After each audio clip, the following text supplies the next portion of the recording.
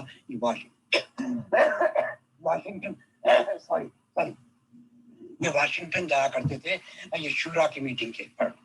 تو میں ان سے پوچھتا تھا کہ آپ نے کیا نظام کیا ڈسکس کیا، کیا وہ بجٹ وغیرہ یہ وہ. کہتے ہیں وہ ہمارا سیکرٹ ہوتا ہے، لیکن ہم وہاں جا کے یہ سارا نظام حساب کتاب کرتے ہیں. بہرحال انہوں نے بھی وہ جیسے پنجابی میں کہتے ہیں نا، وہ گونگلوا تو مٹی جھاڑی تھی، تو انہوں نے بھی گونگلوا پہ مٹی جھاڑ کے مجھے بتا دیا کہ ہمارا چیک اینڈ بیلنسز بہت ٹھیک ہے. جی یہ میں نے آپ کو یعنی مختصراً بتا دیا. جی محترم مشتاق صاحب، بہت دلچسپ رہی آپ کے ساتھ گفتگو. اب میں آپ سے آخری سوال یہ کرتی ہوں کہ یہ جو اتنا زیادہ پیسہ اکٹھا ہوتا ہے، آپ نے فرمایا کہ جو جس صورت میں بھی چندہ اکٹھا ہوتا ہے وہ سب خلیفہ صاحب کی خدمت میں پیش ہوتا ہے، تو خلیفہ صاحب اس کا کیا کرتے ہیں؟ آخر اس چندے کا کیا استعمال ہوتا ہے؟ جی یہی سوال میں نے ان صاحب سے بھی پوچھا. کہتے ہیں دیکھیں ہم نے اتنے مساجد بنائی ہیں، یقین کیجئے پچھلے کئی سالوں میں نے کوئی نئی مسجد نہیں بنتی دیکھی.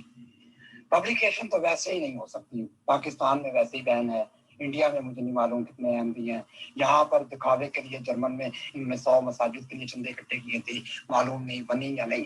ہاں یہ جب پاناما لیگ نکلی ہے، وہ پاناما لیگ میں بہت سے لوگوں کے نام آئے جنہوں نے وہاں سیکریٹ اکاؤنٹ رکھے تھے. تو ان کے خلیفہ صاحب کا بھی اکاؤنٹ ہے، ان کے خاندان کے لوگوں کا بھی. یہ انہوں نے کہا کہ جی ہم نے وہاں پیسے رکھے ہوئے ہیں، کیونکہ پاکستان میں تو آپ کو پتا ہے کہ پابندی ہے، اور یہ بھی ڈر ہے کہ ہمارے پیسے پہ یہ وہ ہمارے بینک اکاؤنٹ کو فریز نہ کر دیں. بس مطلب میں ویب سائٹ پہ ان کی جا کے دیکھا تھا، وہاں ہر چیز جو ہے وہ کوئی عبد الباقی ارشد صاحب کچھ اس طرح کے کسی شخص کے نام پہ ہے. مطلب ہر ایک چیز جو ہے نا اس کے پتہ نہیں بانی ہیں یا وہ کیا ہے، منتظم ہیں، آئی ڈونٹ نو وہ کون ہے. میں نے ان کو بتایا تھا جب یہ میں پچھلے 7 8 10 سال پہلے بتایا تھا جب مرزا طاہر صاحب کی خلافت تھی. مرزا طاہر صاحب اپنے پچھلوں کے لیے تقریباً 6 ملین یا 8 ملین پاؤنڈ سٹرلنگ چھوڑ گئے تھے. اب جی وہ پیسہ ان کے پچھلوں کے کام آیا. ان کا تو کوئی بیٹا ہی نہیں تھا، ان کو تو بیٹیاں تھیں، تو ان کے تو داماد سارے عیش کر گئے. کاش میری شادی وہاں ہو جاتی مجھے بھی کوئی 4 پیسے مل جاتے. جی انہوں نے وہ ٹرسٹ بنائے ہوئے ہیں وہاں پر، اور ایسے بندے رکھے ہوئے ہیں جو کہ ان کے اپنے وہ ہوتے ہیں، جو ان کی کانفیڈنس کے ہوتے ہیں. ان کو پتا ہوتا ہے کہ یہ سارا پیسہ نہیں کھائیں گے، ہو سکتا ہے اس میں سے کسی کو دے دیں. جس طرح پاکستان میں آج معلوم ہوں گے آپ، آئے دن وہ کورٹس جو ہے وہ بتاتی رہتی ہیں کہ جی انہوں نے کسی کے ٹھیلے والے کے وہ زرداری صاحب نے ٹھیلے والے کے نام اکاؤنٹ کھولا ہوا تھا، کسی نے وہ جھاپڑی والے کے اکاؤنٹ. ان کے بھی ایسے چھوٹے چھوٹے لوگوں کے نام یہ پیسے رکھے ہوئے ہیں انہوں نے. تو یہ پیسہ ان کا بڑا میں تو سمجھتا ہوں کہ بڑا کمپلیکیٹڈ سسٹم ہے. یہ سسٹم ان کو پتہ کون دے گئے؟ یہ سسٹم ان کو ایم احمد دے گئے، جو کہ پاکستان کے فائنینس منسٹر تھے بھٹو کے زمانے میں. تو وہ ان کو ایک نظام دے گئے، اور آج کل جو وہاں پر ہیں ان کے وہ اپنے اعتبار کے لوگ ہیں جنہوں نے فائنینسز کو فائنینسز جو ہے نا اس کا وہ کیا ہوا ہے. تو جیسے اس وقت وہ ان کا کیا نام ہے، رفیق کچھ ایسے نام ہے ان کا، رفیق سم تھنگ جو بھی ہے، وہ ان کا جو ہے یہ حساب کتاب رکھتے ہیں. اور باقی تو جو پیسہ وہاں سے چلا جاتا ہے. آج کل ہولڈنگ تو کر نہیں سکتے. مجھے نہیں پتا، پہلے یہ کرتے تھے موومنٹ کہ جب جرمنی جاتے تھے، جا کے جب جرمنی گئے تو بے شمار لوگ ان کو نذرانے دیتے تھے، تو یہ اپنے ٹرنکس کی بوٹ میں وہ پیسہ کیش لے آتے تھے. اب ان کو پتا لگ گیا، اب ان کی تلاشی ہوتی ہے جب یہ بارڈر کراس کرتے ہیں، ان کی پوری تلاشی ہوتی ہے. آپ یہ پیسے ایسے نہیں لا سکتے. یہ جب سے یہ منی لانڈرنگ کے کیسز پکڑے گئے. ہاں جی ان کا نام رفیق حیات ہے. ہاں جی بالکل، وہ بہت دیر سے یہ ان کے وہاں امیر ہیں یا کیا ان کے پاس پوزیشن ہے. از ویری امپورٹنٹ پرسنالٹی وہاں پر.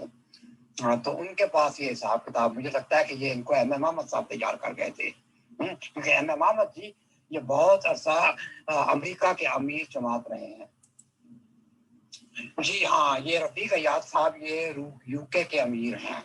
مجھے نہیں معلوم کہ خلیفہ کی موجودگی میں امیر بھی ہو سکتا ہے، کیونکہ یو کے میں تو خلیفہ ہے، یو کے کا تو انچارج خلیفہ صاحب کے پاس ہے، لیکن مجھے نہیں پتا کہ خلیفہ کی موجودگی میں کوئی امیر جماعت بھی ہوتا ہے، یہ مجھے معلوم نہیں ہو سکتا۔ بہت بہت شکریہ، بہت جزاک اللہ محترم مشتاق صاحب کہ آپ تشریف لائے، اتنا وقت آپ نے دیا اور ڈفرینٹ ایسپیکٹس بتائے، ڈفرینٹ سوالوں کے جواب دیے۔ تو انشاءاللہ اویلیبلٹی آف ٹائم پر ہم آپ کو پھر سے زحمت دیں گے، اور ممبرس کے بھی ہمارے پاس بہت زیادہ سوالات اکٹھے ہو رہے ہیں، بٹ ظاہر سی بات ہے کہ ٹائم لمٹ ہوتی ہے۔